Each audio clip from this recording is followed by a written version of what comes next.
चलो, तो हम पढ़ रहे थे पैरा बॉइलिंग। पैरा बॉइलिंग मतलब क्या? पैरा को बॉईल करना नहीं, पैरा बॉइलिंग का मतलब राइस को बॉईल करना, राइस को बॉईल करना। बॉइल्ड राइस आप पढ़े हैं। अब इसमें दो क्वेश्चन बनता है कि पैरा बॉइलिंग से विटामिन ए कंटेंट डिस्ट्रॉय हो जाता है, ठीक, डिस्ट्रॉय हो जाता है, और विटामिन B12 परिरक्षित रहता है, कंजर्व्ड रहता है, परिरक्षित रहता है। ये चीज़ देख लेना पैरा बॉइलिंग ध्यान से। अब बात करते हैं कि ओराइजा सटाइवा को क्लाइमेट के according, on the basis of climate, Oryza sativa को 3 पार्ट में बांटा गया। एक है इंडिका, एक है जैपोनिका, एक है जावानिका। जावानिका, इंडिका मतलब इंडिया में ग्रो करने वाला, जापानिका जापान में, जावानिका इंडोनेशिया में, इंडोनेशिया। इसमें ये क्वेश्चन पूछ देते हैं जावानिका जो है ये लॉजिंग रेजिस्टेंट है, लॉजिंग रेजिस्टेंट है जावानिका, ठीक है, जावानिका इज लॉजिंग रेजिस्टेंट। अब ये तो था क्लाइमेट के अकॉर्डिंग बांटा गया। अब according to time of sowing के अकॉर्डिंग इंडिया में कितने भागों में कितने टाइप्स हैं राइस के, तो आपने पढ़ा होगा अकॉर्डिंग टू सोइंग के आधार पे रैनी सीजन में, दूसरा विंटर,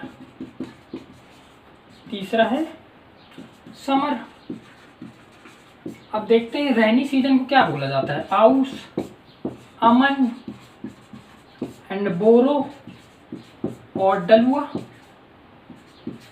अब ये भी डिफरेंट एरिया में डिफरेंट। आउस बोला जाता है वेस्ट बंगाल में, जब रेनी सीजन में लगाया जाए तो। अमन लगाया जाए नहीं, हार्वेस्ट किया जाए। अमन बोला जाता है कहाँ? वेस्ट बंगाल एंड बिहार में। अब बोरो तो बोला जाता है वेस्ट बंगाल में, लेकिन डलुआ बोला जाता है उड़ीसा में, ठीक है। टाइम ऑफ सोइंग की बात करें, सोइंग टाइम और हार्वेस्टिंग टाइम की, तो रैनी के केस में देखा जाए तो मई में तो सो किया जाता है। हार्वेस्टिंग का टाइम देखा जाए तो मई में सो किया, सितंबर में हार्वेस्टिंग, जून में सो किया, जून में सोइंग किए, इसे नवंबर में सोइंग किए। इसका हार्वेस्टिंग टाइम है नवंबर, इसका है मार्च।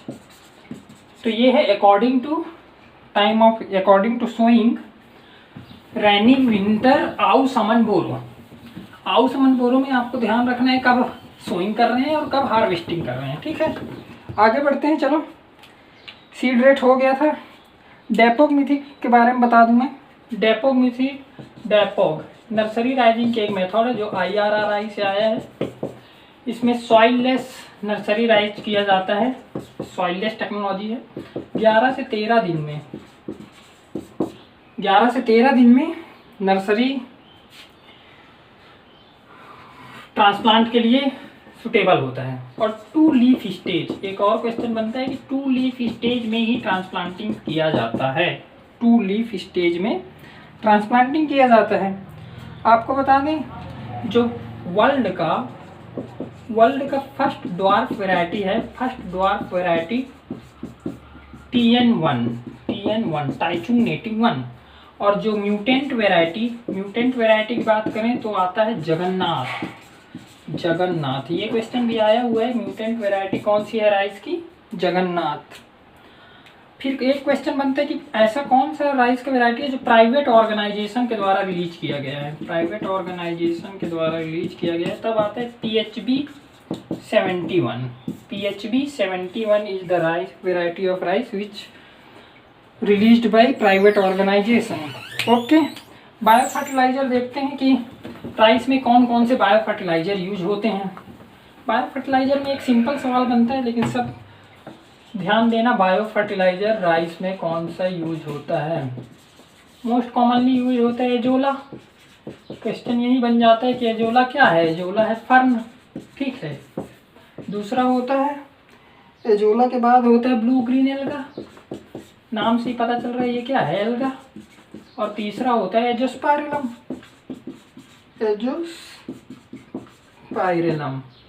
पायरिलम। ओके, अगर ग्रीन मैन्योर की बात करें, कौन सा ग्रीन मैन्योर यूज होता है, तो होता है ढैंचा। ढैंचा होता है ग्रीन मैन्योर।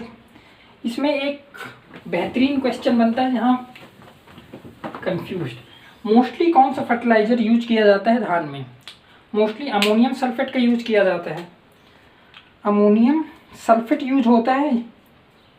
अब धान, आलू ऐसे क्रॉप हैं जो अमोनियम एंड नाइट्रेट दोनों फॉर्म में नाइट्रोजन का अपटेक करते हैं।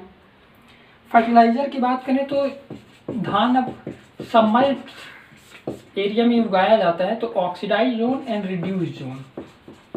ऑक्सीडाइज जोन में नाइट्रेट फर्टिलाइजर का यूज करते हैं, ये ध्यान से देखना, नाइट्रेट फर्टिलाइजर का यूज करते हैं ऑक्सीडाइज जोन में, एंड अमोनिकल फर्टिलाइजर का यूज करते हैं।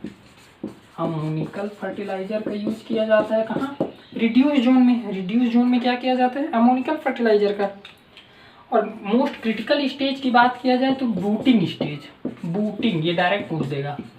बूटिंग स्टेज मीन्स जब पेनिकल से ये पेनिकल इमर्ज करते रहते हैं, उसी को बोला जाता है बूटिंग स्टेज। ब्यूसनिंग क्रिया एक इंटरकल्चरल ऑपरेशन है, ब्यूसनिंग। ब्यूसनिंग किया जाता है 25 दिन के बाद, 25 से 45 दिन, इसके बीच में ब्यूसनिंग क्रिया किया जाता है। अगर स्टोरेज, ग्रेन की स्टोरेज 12% नमी में की जाती है, इससे अगर ज़्यादा हुआ तो इंसेक्ट पेस्ट का अटैक होगा। खैरा डिजीज़ के बारे में अगर हम बात करें, खैरा डिजीज़ को सबसे पहले वाई.एल. नेने ने ढूंढा था, डिस्कवर किया था वाई.एल. नेने। कहाँ? Pantnagar university, Pantnagar, GBPU 80 Pantnagar. आपको पता होगा पहला यूनिवर्सिटी 1960 में बना था पंतनगर। एक लास्ट अब राइस में हम बताते हैं फॉलिंग क्रॉप। फॉलिंग क्रॉप, ये आप पहली बार सुन रहे होंगे। फॉलिंग क्रॉप किसे कहा जाता है? जब हम फॉलिंग क्रॉप, सीधी बुआई की गई फसल, सीधी डायरेक्ट ब्रॉडकास्ट कर दिया गया, सीधी बुआई की गई फसल में वीड का, खरपतवार का प्रकोप ज़्यादा होता है, उसी को बोला जाता है फॉलिंग क्रॉप। और इसी के साथ चलो राइस आज ख़त्म हो गया। Thank you.